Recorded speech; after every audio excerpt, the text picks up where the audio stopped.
नमस्कार, welcome to world affairs. मैं हूं प्रशांत धवन। नाउ रिसेंटली हुआ है एक ग्लोबल सर्वे जहां पर यह चेक किया गया कि किस देश के जो लोग हैं वो अपने लीडर से खुश हैं।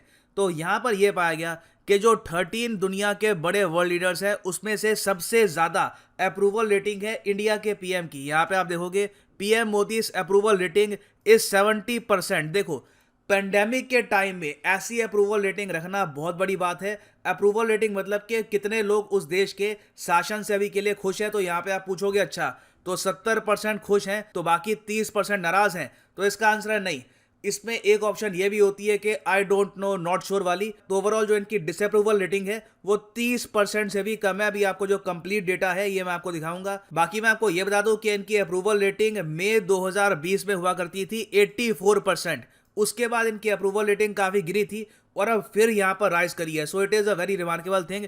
डिस्कस करते हैं इस टॉपिक को। और बाय द वे, इस टॉपिक के थ्रू हमको ये भी पता लगेगा कि दुनिया में बाकी कौन से वर्ल्ड लीडर्स हैं जो इन द फ्यूचर अपनी कुर्सी पे बने रहेंगे या फिर हो सकता है कि उनको रिमूव भी किया जाए। मगर आगे बढ़ने से पहले आपसे एक क्वेश्चन पूछूंगा। यहाँ पर हकाइंडे हिलीचिबा, ये नाम आज के समय काफी हद तक न्यूज में है क्योंकि ये हाल ही में बने हैं president of a very important country. और इनकी जो स्टोरी है ये भी काफी हद तक मैं कहूंगा इंस्पायरिंग है। एक टाइम पर जेल में थे, अब जाकर बन गए president of his own country.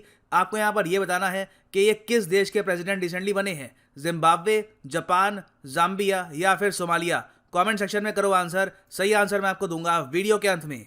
ना फर्स्ट ऑफ ऑल यहाँ पर आप पूछोगे कि जो ये ग्लोबल अप्रूवल रेटिंग है ये डिसाइड कौन करता है, कौन यहाँ पर डेटा कंपाइल करता है और ये जो लिस्ट है निकालता है। तो ये लिस्ट निकालता है मॉर्निंग कंसल्ट। ये यूएस बेस्ड डेटा कंपनी है। डेटा ये लोग कंपाइल करते हैं, सर्वे करते हैं वेरियस चीजों को लेकर इन यूएसए। जॉब्स का डेटा हो गया, अप्रूवल रेटिंग हो गई। उसके अलावा कभी कभी ये ग्लोबल इश्यूज पर भी क्वेश्चन पूछते हैं लोगों से। फॉर एग्जांपल, इन्होंने जनवरी 2020 में अमेरिकन से एक सवाल पूछा, हजारों अमेरिकन से सवाल पूछा कि ईरान, 24 घंटे हम न्यूज़ में सुनते हैं कि ईरान के जो न्यूक्लियर बॉम्ब है ये बन रहा है, हमें ईरान को रोकना होगा, वॉर हो सकती है। तो सिंपली आपको ये बताना है कि ईरान मैप पे है कहां पर। आप जान के हैरान होंगे, सिर्फ 28% अमेरिकन इस मैप को देखकर ईरान को करेक्टली यहां पर आइडेंटिफाई कर पाए।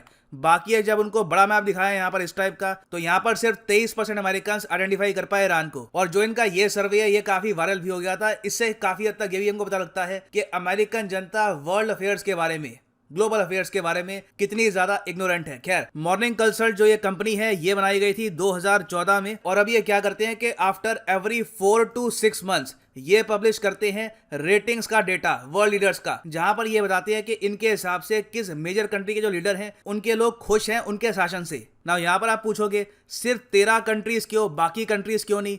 देखो, पहली बात तो यहाँ पे क्राइटेरिया ये है कि जिस देश का भी यहाँ पर सर्वे ये लोग लेंगे वो होनी चाहिए डेमोक्रेसी। अब चाइना में आप पूछोगे कि लोग शी जिनपिंग से खुश है या नहीं है, तो डर के मारे वहाँ पे तो आपको 99% मिल जाएगी अप्रूवल रेटिंग, क्योंकि जो भी वहाँ पर बोलेगा कि वो नाखुश है मोस्ट प्रॉब्ली उसको पनिश किया जाएगा। सेम केस नॉर्थ कोरिया में है। तो ये सर्वे पहली बात तो होता है प्रॉपर डेमोक्रेसीज में।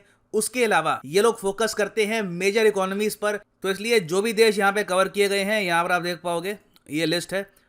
India, Brazil, Mexico, USA, UK, France. यहाँ पर इन्होंने नॉर्वे, स्वीडन और जो बाकी जो देश है उनको कवर इसलिए नहीं किया क्योंकि उनकी इकोनॉमी इतनी ज्यादा मैटर करती नहीं है to the overall global economy. ना इनके हिसाब से यहाँ पे आप अगर देखोगे ये लोग ये कह रहे हैं कि पीएम मोदी एंजॉय करते हैं 70% अप्रूवल रेटिंग। और डिसअप्रूवल रेटिंग की अगर हम बात करें तो ये सिर्फ 25% है। तो सिर्फ 25% यहाँ पे नाखुश हैं लोग। ये अपने आप में मैं कहूँगा काफी इंप्रेसिव है। हालांकि इस सर्वे के जो आलोचक है वो यहाँ पर ये कह रहे हैं कि सैंपल साइज देखो, सैंपल साइज ये होता है कि कितने लोगों से पूछा कि आप यहाँ पर खुश हैं या फिर नाखुश हैं। तो सैंपल साइज बहुत कम है सर्वे का, 2126। नाउ इससे ज्यादा तो कमेंट्स ही पढ़ने वाली है इस वीडियो पर। तो ओवरऑल आप कह सकते हैं कि देखिए सैंपल साइज भला ही छोटा हो यहाँ पर, मगर ये जो कंपनी है ये क्लेम करती है कि ये पूरे देश में विभिन्न स्टेट से विभिन्न जो लोग हैं उनसे सवाल पूछते हैं, बहुत ही डिटेल्ड क्वेश्चंस पूछते हैं और उसके बाद ये लोग कंपाइल करते हैं डेटा। और सिंस ये एक अमेरिकन कंपनी है, बेस इनका यूएसए में है, तो सबसे बड़ा सैंपल साइज भी इनका यूएस प्रेसिडेंट के सर्वे पे ही होता है। तो यहाँ पे आप देखोगे जो बाइडेन की जो अप्रूवल रेटिंग है ये अब गिर गिर के हो चुकी है 48%। जो डिसअप्रूवल रेटिंग है ये हो चुकी है 44%। मगर जो बाइडेन को इससे कुछ फर्क नहीं पड़ता, यहाँ पे आपको समझना होगा। अब मैं आपको दो लीडर के दिखाता हूँ एग्जाम्पल। एक तो जो बाइडेन है, दूसरे जापान के योशिहिदे सुगा। ना आपको पता होगा जापान के पीएम बहुत ही जल्द रिजाइन करने वाले हैं।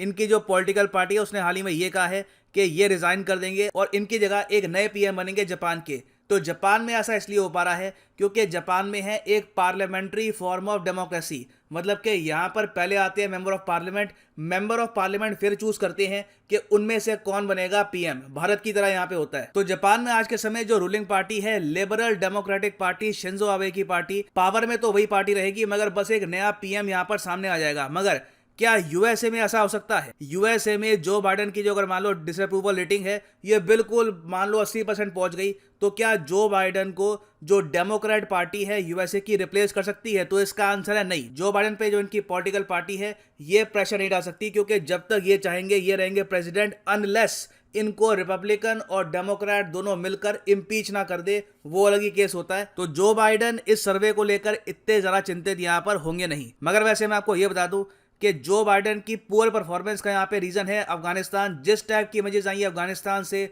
लोग प्लेन पे लटक के मर रहे हैं, तालिबान के पास यूएस वेपन्स पहुंच चुके हैं, इस वजह से जो बाइडेन की जो रेटिंग है ये बहुत ही ज्यादा गिर गई है और काफी लोग नाखुश हैं इनकी लीडरशिप से। फिर कई देश है वहां पर कोविड की सिचुएशन ने प्ले किया है एक huge role in the approval rating of the leader. For example Italy के जो पीएम है इनकी अप्रूवल रेटिंग लगातार बढ़ती जा रही है because of Covid situation. Italy में कोविड सिचुएशन पहले से काफी तक इंप्रूव हो चुकी है, तो इसलिए जो इनकी अप्रूवल रेटिंग है ये है 63, डिसअप्रूवल रेटिंग है सिर्फ 31। मगर सिंस यूके में सिचुएशन बहुत ज्यादा खराब है कोविड को लेकर, लोग प्रोटेस्ट कर रहे हैं सरकार के अगेंस्ट, लोग चाहते हैं कि लॉकडाउन अब इम्पोज ना किया जाए, तो इसलिए बोरिस जॉनसन की डिसअप्रूवल रेटिंग हो चुकी है 52% और अप्रूवल रेटिंग ये गिर चुकी है 41% पर। तो बोरिस जॉनसन यहां पर बिल्कुल चिंतित होंगे कि जो जापान के सुगा के साथ हुआ है कल को इनके साथ भी वैसा हो सकता है अगर डिसअप्रूवल रेटिंग ऐसे ही इन द फ्यूचर बढ़ती गई। मगर जॉनसन के पास अभी टाइम है, क्योंकि देखिए जापान के जो पीएम थे इनकी डिसअप्रूवल रेटिंग बहुत ही ज्यादा बढ़ गई थी, एक टाइम पर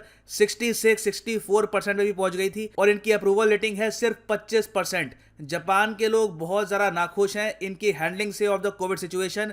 उसके अलावा देखो ये भी बताया जा रहा है कि ये इतने कैरिज्मेटिक लीडर हैं नहीं, तो इसलिए लोग भी इन पर इतना ट्रस्ट कर नहीं रहे। तो बोरिस जॉनसन की जो डिसअप्रूवल रेटिंग है अगर पहुंच जाती है अराउंड 65-70% के आसपास, तो हो सकता है कि जो उनकी पार्टी है वो भी डाले उन पर प्रेशर और कहे कि you have to step down. Now एक और इंटरेस्टिंग बात यहां पर देखने को ये मिली है कि फ्रांस के प्रेसिडेंट इमैनुअल मैक्रोन की जो रेटिंग है ये भी बहुत ही ज्यादा कम हो चुकी है और ये ऐसे टाइम में हो रहा है जब फ्रांस के इलेक्शन बहुत ज्यादा करीब है। इमैनुअल मैक्रोन की जो अप्रूवल रेटिंग है ये भी अब पहुंच चुकी है सिर्फ 34% पर, डिसअप्रूवल रेटिंग है 57% पर। तो पॉसिबिलिटी यहां पर काफी बड़ी है कि अगला इलेक्शन ये हार सकते हैं, अनलेस फ्रांस में जो टैक्स पॉलिसी है उसमें ये मेजर चेंज नहीं लेके आते। उसके अलावा आतंकवाद भी फ्रांस में एक बहुत ही बड़ा इशू है।